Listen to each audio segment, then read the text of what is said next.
সামনে মূল্যবান আলোচনা রাখার জন্য বিনীতভাবে অনুরোধ করব আজকের অনুষ্ঠানের সম্মানিত উদ্বোধক তথা আমাদের রাজ্যের মাননীয় মুখ্যমন্ত্রী প্রফেসর ডক্টর মানিক সাহা মহোদয়কে।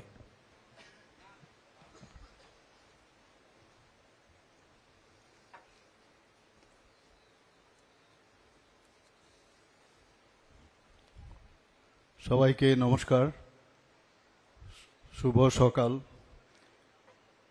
আজকে পূর্ব লক্ষ্মীবিল সিপাহীজলায় যে এলএমকোর অক্সিলারি প্রোডাকশন সেন্টারে যে ভূমি পূজন ও ভিত্তি প্রস্তর স্থাপন অনুষ্ঠান একটু আগে আমরা সবাই করলাম, সেই উপলক্ষে আমাদের মাঝে উপস্থিত আছেন honourable union minister of state, ministry of social justice and empowerment, consumer affairs, food and public distribution, government of India, আদরণীয় শ্রী BL বর্মাজি। আমাদের মাঝে উপস্থিত আছেন আমাদের প্রাক্তন, আমার পূর্ব মুখ্যমন্ত্রী এবং আমাদের ত্রিপুরা যে পশ্চিম আসনের মাননীয় সাংসদ শ্রী বিপ্লব কুমার দেব মহোদয়। আমাদের মাঝে উপস্থিত আছেন শ্রী টিঙ্কু রায় মহোদয়, অনারেবল মিনিস্টার ত্রিপুরা সরকারের সোশ্যাল ওয়েলফেয়ার অ্যান্ড সোশ্যাল এডুকেশনের। আমাদের মাঝে উপস্থিত আছেন এই বিশালগড় এলাকার মাননীয় বিধায়ক শ্রী সুশান্ত দেব মহোদয় এবং এই জেলার সভাধিপতি শ্রীমতী সুপ্রিয়া দাস দত্ত মহোদয়া। তাছাড়া এখানে উপস্থিত আছেন আমাদের ডক্টর সিদ্ধার্থ শিব জয়সওয়াল, এই DM সিপাহীজলার, শ্রী প্রবীণ কুমার CMO এলএমকোর, এবং উনি ওনার স্বাগত ভাষণে আমাদের উদ্দেশ্যে এবং এই ডিপার্টমেন্টের বিষয়ে আমাদের সামনে কথা উনি বলেছেন। শ্রী নমিত পাঠক আমাদের মাঝে ইনচার্জ SP সিপাহীজলা। তাছাড়া Shri Tapan Kumar Das, director social welfare and social education, officials of এলএমকো, গভর্নমেন্ট অফ ত্রিপুরা। এখানে বিশিষ্ট জনেরা উপস্থিত আছেন এবং এই এলাকার লক্ষ্মীবিলের থেকে এবং আর আশেপাশের যারা এখানে উপস্থিত আছেন, সম্মানিত অতিথিবৃন্দ এবং আমার প্রিয় সাংবাদিক বন্ধুরা, সবাইকে আমি হার্দিক অভিনন্দন ও শুভেচ্ছা জানাচ্ছি। আমরা একটু আগে আমাদের যে পূর্ববর্তী বক্তা তাদের থেকে আমরা সব শুনলাম এবং সত্যিই আজকে একটা আনন্দের দিন আমি বলবো। বিশেষ করে মাননীয় প্রধানমন্ত্রীজিকে আমি ধন্যবাদ দিতে চাই এই কারণে যে উনি যেভাবে বলেন এবং তাই করেন। আমরা এই যে নর্থ ইস্ট জোনকে কিভাবে ডেভেলপ করা যায় অ্যাক্ট ইস্ট পলিসির মাধ্যমে আমরা দেখি। উনি যখন আমাদের এখানে 2018 আগে এসেছিলেন তখন উনি বলেছিলেন আমাদেরকে হীরা মডেল দেবেন, আর সেই হীরা মডেলের কারণে আমাদের এখানে ন্যাশনাল হাইওয়ে হয়েছে, ইন্টারনেট হয়েছে, রেলওয়ে হয়েছে, এয়ারওয়ে হয়েছে, প্লাস এখন আমাদের একটার পর একটা উনি যা বলছেন এয়ারওয়েজ থেকে শুরু করে সব একটার পর একটা আমাদের দিচ্ছেন। সত্যি আজকে আমরা আনন্দিত যে এখানে যে এলএমকো অক্সিলারি প্রোডাকশন সেন্টার এখানে হচ্ছে, প্রায় 5 একর জমির মধ্যে এই যে সেন্টার সে এখানে তৈরি হবে। যখন এই বিষয়ে আমাদের গোচরে নিয়ে আসলো, আমরা সাথে সাথে আমাদের স্টেট গভর্নমেন্টের তরফ থেকে জায়গা অধিগ্রহণ থেকে শুরু করে সব কিছু কিন্তু আমরা করেছি, অতি অল্প সময়ের মধ্যে আমরা সেটা করেছি। মাননীয় প্রধানমন্ত্রীজি বারবার বলেন যতক্ষণ ধরে নর্থ ইস্ট ডেভেলপ না করবে আমাদের ভারত ডেভেলপ করবে না, এবং সেই দিশায় উনি আগে আমাদের 7টা প্রদেশ ছিল নর্থ ইস্টে, এখন সিকিমকে সাথে নিয়ে এখন 8টা হয়েছে। উনি বলছেন কি অষ্টলক্ষ্মী, এখানে আজকে উনি একদিকে অষ্টলক্ষ্মীর বলছেন আর এখানে লক্ষ্মী বিলও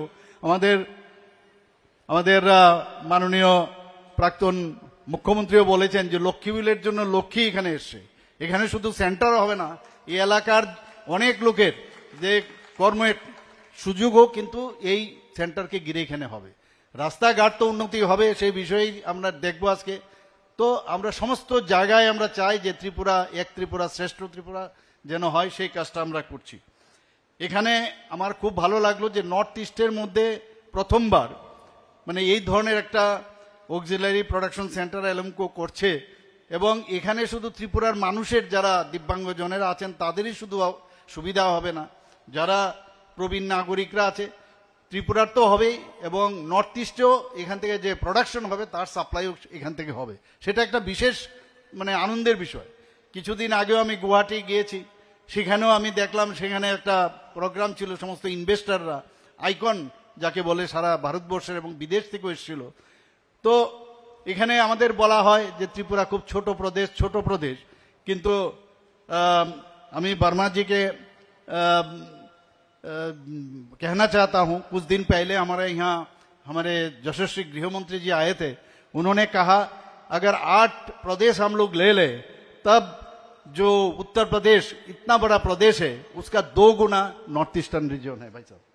तो उस हिसाब से আমাদের এখানে এটা ছোট হলেও আমরা কিন্তু চেষ্টা করি ট্রান্সপারেন্সির মাধ্যমে। মাননীয় প্রধানমন্ত্রীজি বারবার বলেন যে যতক্ষণ ধরে ট্রান্সপারেন্সি না থাকবে সরকার চালাতে গিয়ে মানুষের আস্থা কিন্তু আমরা অর্জন করতে পারবো না।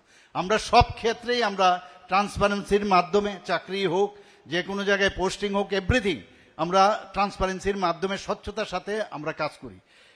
গতকালও আমি একটা প্রোগ্রামে গিয়েছিলাম, আমাদের মাননীয় ইউনিয়ন মিনিস্টার অফ স্টেট উনি বলছিলেন যে ত্রিপুরাতে মহিলাদের সংখ্যা এত বেশি দেখছেন, সেখানেও একটা এসএইচজি গ্রুপের আমারই কেন্দ্রে একটা জায়গায় খালি একটা ওয়ার্ডে 39 নম্বর ওয়ার্ডে সেখানে মহিলাদের যে সমাগম আমি দেখলাম। আমাদের এখানে एसएचजी ग्रुप पहले 2017 में भाई साहब खाली वहां पर 4000 ग्रुप था, अभी हम लोग के यहाँ 56,000 ग्रुप त्रिपुरा में हो गया और करीब करीब 4.5 लाख लोग माने महिला उसमें इन्वॉल्व है। तो इस हिसाब से 700 करोड़ हम लोग अभी इनके लिए गवर्नमेंट और बैंक के तरफ से इनको हम लोग पैसा भी दे रहे हैं। तो इसलिए हम लोग यहाँ त्रिपुरा में महिला को जिस तरह उनका इकोनॉमिकल और उनका मान सम्मान, उनको सेल्फ रिलायंस हो, उस हिसाब से हम लोग कर रहे हैं। माननीय प्रधानमंत्री जी এভাবে বলছেন যে প্রতিটা ব্যক্তিকে আমাদের सबका साथ सबका विकास এবং তার যে প্রয়াস সেটা কিন্তু আমরা দেখতে পাই।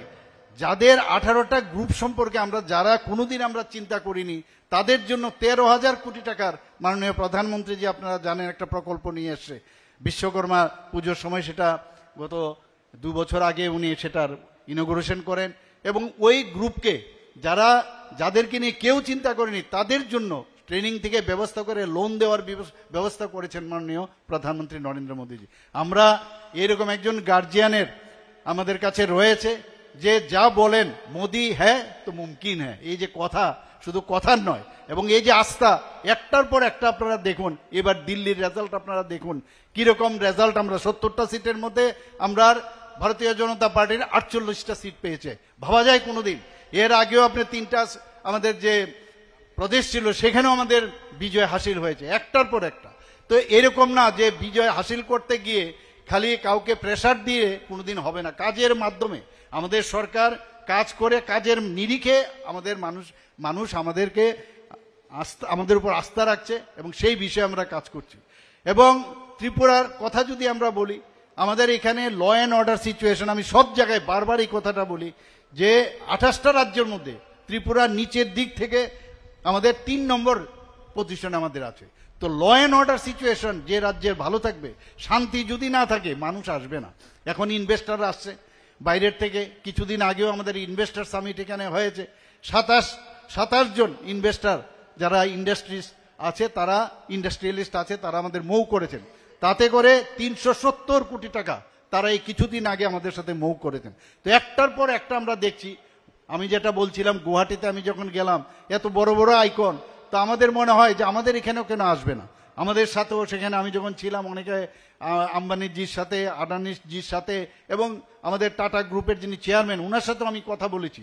কারণ একটা কম্পিটিটিভ একটা যদি মানে চেষ্টা থাকে যে আমার প্রদেশও কেন ভালো হবে না, ওনারাও বলেছেন ত্রিপুরাতে আসবেন, এবং আসার পরে আমাদের এখানে এই ধরনের যদি ওরা নিবেশ করে তাহলে এখানে অনেক জিনিস হবে। বন্ধুগণ, আজকে অত্যন্ত খুশির বিষয় যে এই ধরনের অক্সিলারি প্রোডাকশন সেন্টার এখানে হয়েছে, এবং এতে করে আগামী দিনে আমরা আরও কিছু এই ধরনের সেন্টার ত্রিপুরাতে আমরা করতে পারি কিনা, তার জন্য আমরা বারবার দিল্লি যখনই আমি যাই আমি মাননীয় ইউনিয়ন মিনিস্টারদের সাথে দেখা করি যে কত বেশি কি আনা যায়। আপনি হেলথের কথাই বলুন, স্পোর্টসের বিষয়ে বলুন, এডুকেশনের বিষয়ে বলুন, সব বিষয়ে আমরা এখানে এই চেষ্টা আমরা করছি। ভারত সরকার department of empowerment of persons with disabilities দিব্যাঙ্গদের যে নির্দেশিকা অনুসারে রাজ্য সরকার বিভিন্ন আমাদের মাননীয় মন্ত্রী বাহাদুর বলেছেন কি কি ব্যবস্থা আমরা করছি। এখানে প্যারা গেমস এখানে আমাদের ত্রিপুরা কিছুদিন আগে করেছে এবং প্যারা গেমস আমরা দেখেছি যে দিব্যাঙ্গদেরকেও যদি প্রপার তাদেরকে প্রোৎসাহিত করা যায় তাদেরও কিন্তু কম নয়। ওনারাও আমাদের সাথে আছেন, ওনাদেরকে আলাদা করে দেখার কোনো সুযোগ নেই। আমাদের 8টা জেলার থেকেই এই প্যারা গেমসের মধ্যে সবাই এসেছিল, দিব্যাঙ্গজনেরা পার্টিসিপেশন করেছেন। Rights of person with disabilities act 2016-তে এখানে ক্লিয়ার কাট লেখা আছে যে দিব্যাঙ্গজনদের জন্য খেলার ব্যবস্থা করতে হবে এবং সেই কারণে এই প্যারা গেমস আমরা খেলো ত্রিপুরা প্যারা গেমস আমাদের 2024-এ সেটা আমাদের মাননীয় মন্ত্রী বাহাদুর বলেছেন যে সেই ব্যবস্থাটা আমরা করেছি।